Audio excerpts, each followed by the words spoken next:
So you asked me if you have any recommendations for getting 50 subscribers. Well, shout out is the way to get it. Yeah. Yeah, so you are adventuring on living in a van with a two cute dogs. Yeah. I just hooked you up with some solar. Can we see your dogs? And what's your YouTube channel? Perpity Snip, I think it is. I'll have to have you text it to me, and then I'll put a link here. Cause you were like, well, how am I gonna get to 50 subscribers? Well, this is the easiest way for me to. You might do that. Yeah, I didn't even fully think. I'm so tired. But you bought 4 solar panels from me. Those are the ones that Mike sold to me, and so we're actually gonna be ripping a whole bunch off of a roof pretty soon. I'm kind of daunted by that because decommissioning a solar city system is a little hard. Big job. But you have 2 portable power stations coming in. So this is my first time getting to see the Pecron like 3 kilowatt unit. So I'll be able to see that whenever you get it. Because I know 2 friends that have bought them, but I've never gotten to really see them in person. And then also you're getting an Opez Mega 2 a refurb unit. And I'm hoping I can maybe find you a mini fridge, or maybe you'll find one on the side of the road or something like that works. Because you definitely need to be able to refrigerate stuff here. And are you going to be covering your van like adventures on your channel? Yeah, that's the plan. I want to live stream while I'm traveling and stuff. Like, you know, take some. Probably, I want to do a lot of live stream. Maybe do some videos of me adventuring with the dogs. Watch out for the car.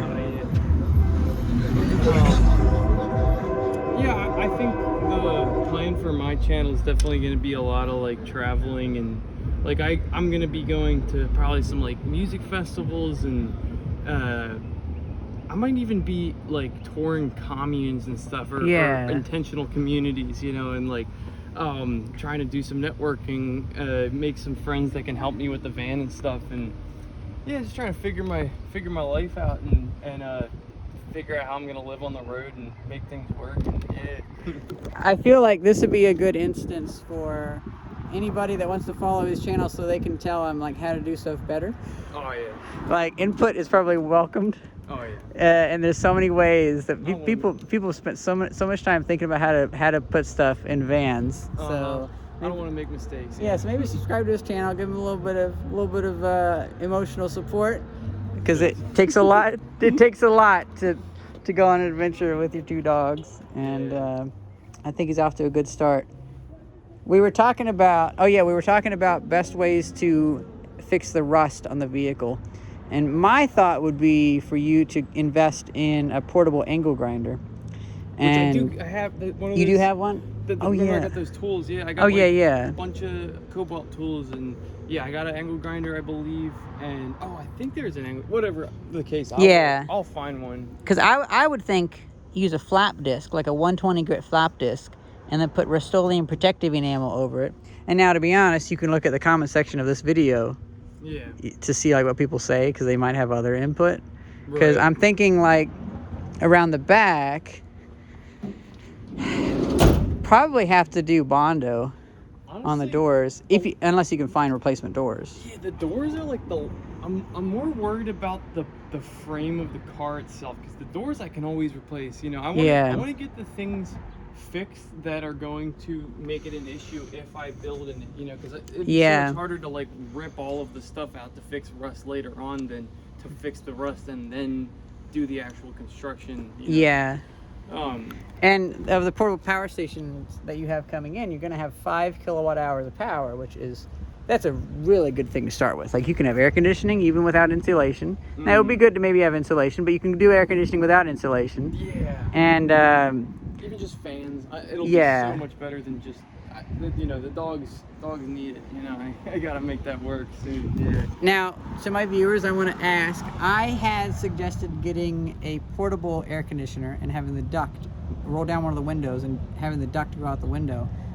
Let us know if maybe I didn't suggest the right thing, because I've never actually lived in a van before. So maybe I suggested the wrong thing. Maybe there's a better product out there for only like $200 or something like that would be even better air conditioner. Because I think when you looked it up, a lot of the like RV air conditioners and stuff like that, they're kind of like $600, $800, something like that, because they're like kind of more fancy, like specialty things. But and it's a 2006 Dodge 2500 Sprinter. That's what the van is. And if anyone's got recommendations for window covers for my model, that would be cool. Yeah, something to keep his dogs. I could probably build something. Something to keep his dogs from overheating. You know, I almost kind of thought, like, what if you were to make like, if you could not find an air conditioner and it got too hot, maybe like make a removable panel that you could put an air conditioner in. I could even just cut a circle and have the duct. Yeah. Oh, you could have one of those ducts that faces down, like a dryer vent duct. Right. That could also work too. Yeah. Although that might limit the flow, but yeah. Well, I'm gonna let you go, and I figure before I upload this, I'll have you text me your channel, and then that'll be in the description and in the title. So maybe that'll help you get to 50 subscribers. Hell yeah, please help me. Hope you guys enjoyed this video, and thanks for helping them out. See ya. See ya.